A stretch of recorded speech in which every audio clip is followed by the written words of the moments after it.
Dans la nuit du mardi 27 septembre 2023, à la grande mosquée de la Riviera Golfe, la communauté musulmane de Côte d'Ivoire, à travers le COSIM, a célébré la naissance du saint prophète Mahomet en présence du vice-président de la République, son Excellence M. Thiemoko Meïye Koné, et de nombreux membres du gouvernement.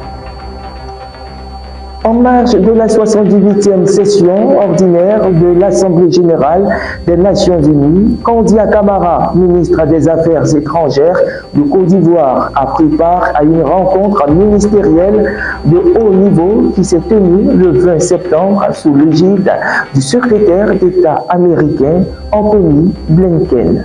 C'est tout pour le sommaire.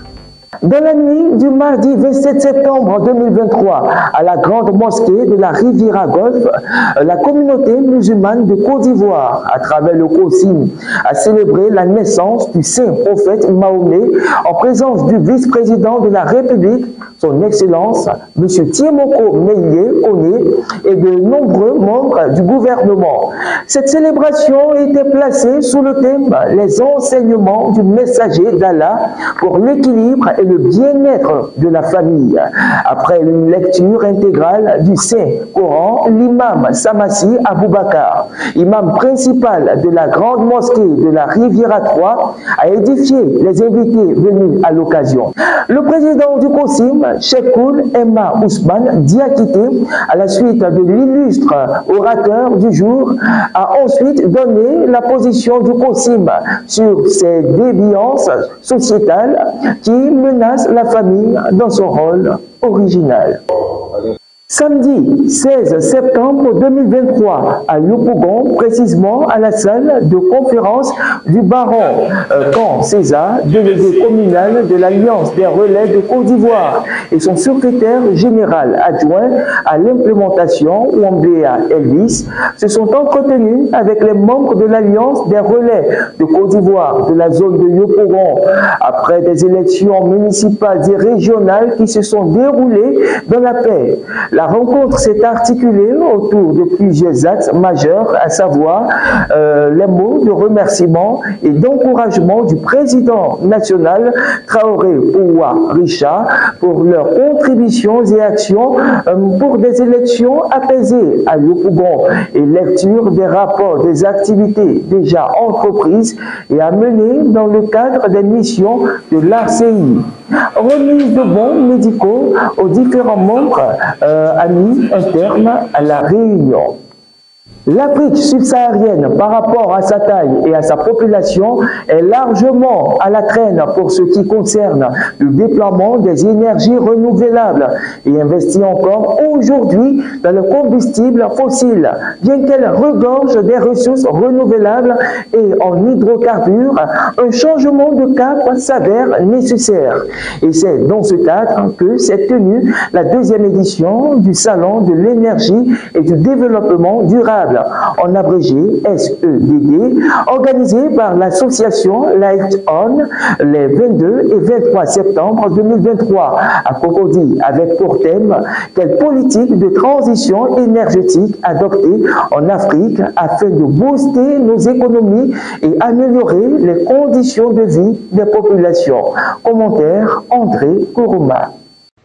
Le Salon de l'énergie et du développement durable 2023, une initiative de jeunes africains ivoiriens, selon Grace Wonsa Dokman, commissaire général du dit salon, par ailleurs présidente de l'association Lagwan, vise à induire les discussions enrichissantes autour des politiques énergétiques de sorte à améliorer la vie des populations africaines avec l'énergie et surtout inciter les jeunes à prendre le relais sur des sujets importants pour le continent africain. Nous attendons en fait après cette édition, c'est que une personne qui n'avait aucune idée de ce que c'est que le domaine de l'énergie puisse déjà savoir comment ça se passe, faire germer de nouvelles idées dans la tête de tout un chacun, donc des pistes de réflexion aussi pour tout un chacun, pour la 3e édition par exemple.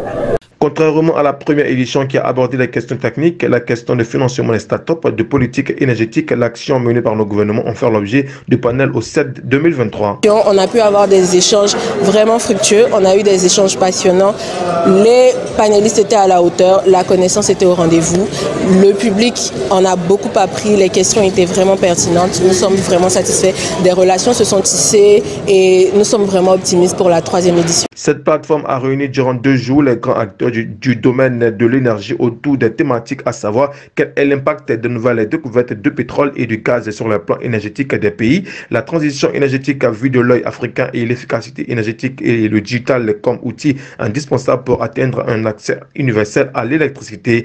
Les participants sont satisfaits du bon déroulement des différentes articulations du salon.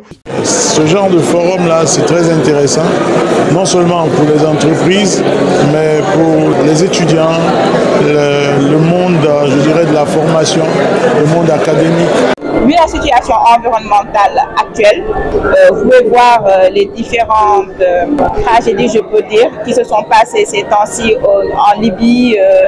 Il faut qu'on voit au niveau de l'énergie, utiliser les énergies renouvelables. La Côte d'Ivoire est vraiment, en Afrique de l'Ouest, un leader sur le développement du secteur énergétique, avec des partenariats publics-privés très très forts au niveau de la production via des contrats ce qu'on appelle PPA, Power Purchase Agreement, qui sont faits entre des privés et l'État, mais aussi la concession de transport et distribution avec CIE, en fait, qui a permis vraiment au secteur énergétique d'être assez performant autant sur la production que le transport et la distribution. La première édition du CED a touché 3 pays, à savoir le Mali, le Burkina Faso et la Côte d'Ivoire, et réunit 6 startups, 32 entreprises et institutions représentées et plus de 500 participants. Abidjan, la cité de Laguine, abritera la première édition du Forum des radiocommunications avec pour thème « Développement des réseaux radioélectriques en Côte d'Ivoire, enjeux et impacts », a annoncé officiellement Dr Yacouba Koulibaly, directeur général de l'Agence ivoirienne de gestion des fréquences radioélectriques, en abrégé AIGF, au cours de la cérémonie de lancement du dit Forum à l'auditorium de l'AIGF à Makori. Commentaire Stéphanie Inda. Défis et enjeux de la gestion des fréquences en Côte d'Ivoire. Enjeux et déploiement des réseaux radioélectriques, déploiement et exploitation des sites et stations radioélectriques, normes et bonnes pratiques, problématiques des rayonnements non ionisants, RNI, état des lieux en Côte d'Ivoire, contrôle des émissions radioélectriques, maritime et aéronautique. Enjeux et perspectives, brouillage de la bande de fréquence aéronautique. État des lieux, impact et solutions en Côte d'Ivoire sont les problématiques majeures du Forum des radiocommunications qui attendent environ 300 participants. L'objectif de ces assises est d'aborder les problématiques liées aux fréquences, sachant qu'elles remplissent une fonction essentielle pour les réseaux mobiles, l'audiovisuel, les satellites, la navigation, des aéronefs et des navires, la sécurité des biens et des personnes. Ce forum sera aussi l'occasion de célébrer les 10 années de dévouement, d'engagement, d'expertise et d'esprit d'équipe au sein de l'AIGF, a souligné Bro Pascal, président du conseil d'administration de la dite structure. Le forum permettra également de mettre en évidence les enjeux de la gestion du spectre en Côte d'Ivoire au regard de l'évolution des technologies sans fil, d'adresser la problématique du développement des réseaux radioélectriques, la gestion des brouillages et l'exposition des personnes au rayonnement non ionisant, RNI, de présenter les cas d'usage de la 5G ainsi que de ses défis, a fait savoir pour sa part Dr Yacouba Koulibaly, directeur général de l'AIGF. Les réseaux radioélectriques sont l'un des piliers fondamentaux de notre société. En effet, ils touchent chaque aspect de notre vie quotidienne. Les réseaux radioélectriques représentent un vecteur essentiel du développement économique et social. Conscient de cette réalité, le gouvernement de Côte d'Ivoire a créé une structure à part entière pour assurer la gestion de cette ressource primordiale, à savoir le spectre de fréquences radioélectriques.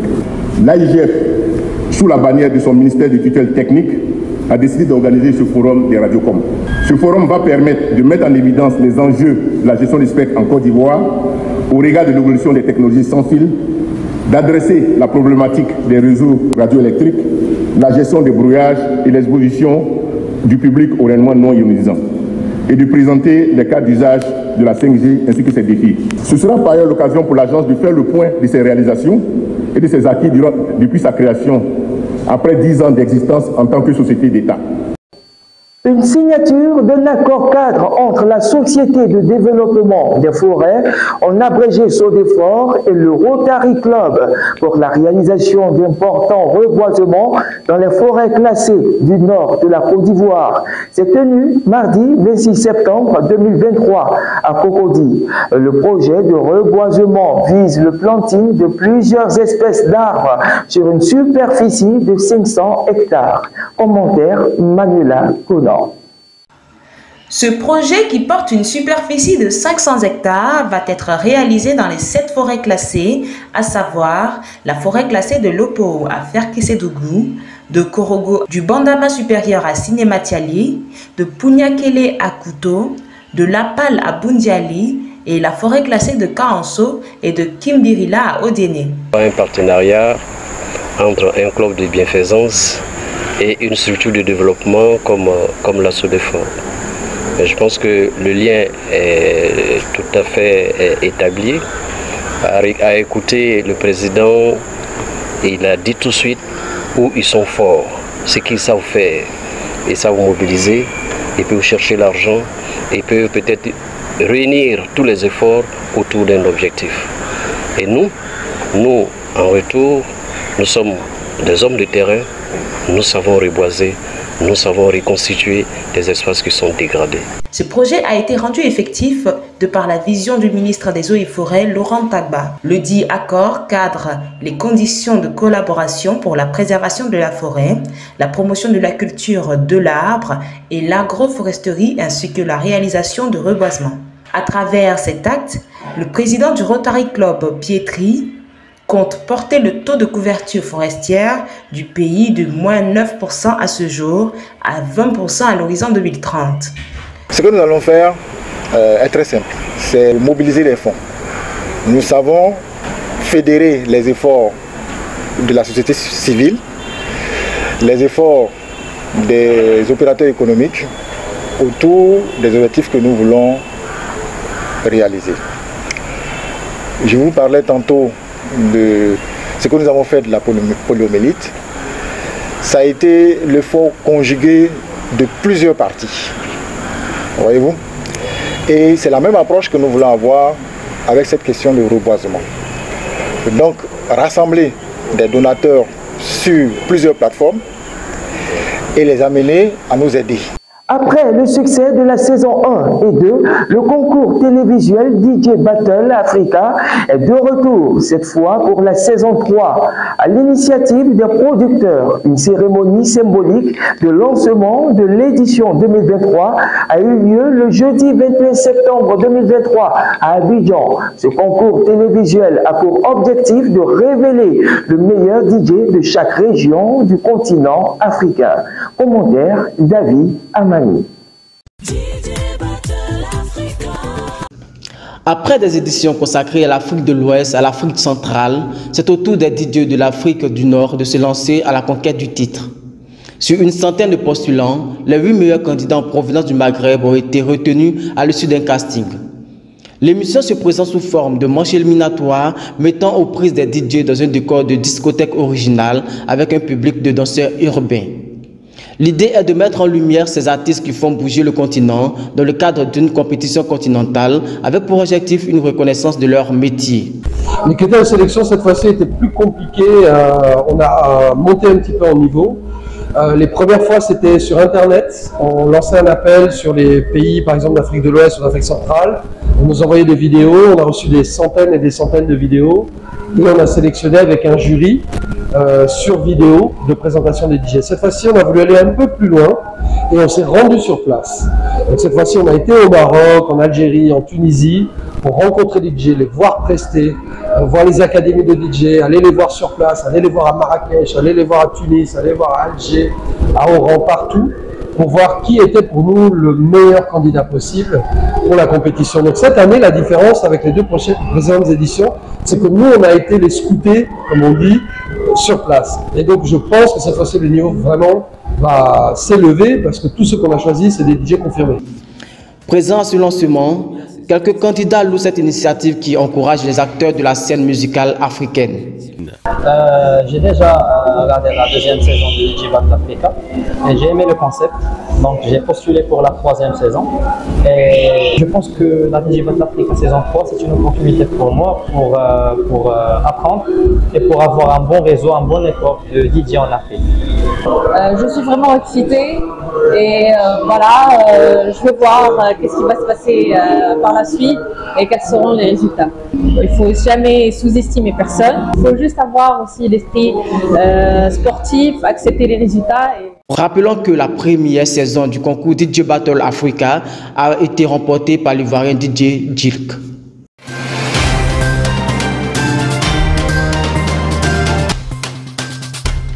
En marge de la 78e session ordinaire de l'Assemblée générale des Nations unies, Kondia Camara, ministre des Affaires étrangères de Côte d'Ivoire, a pris part à une rencontre ministérielle sous l'égide du secrétaire d'État américain Anthony Blinken. Cette réunion a été axée sur la coopération atlantique. Elle a rassemblé des représentants de pays bordant l'Atlantique pour discuter de l'avenir de cette région cruciale pour le commerce international et le développement durable.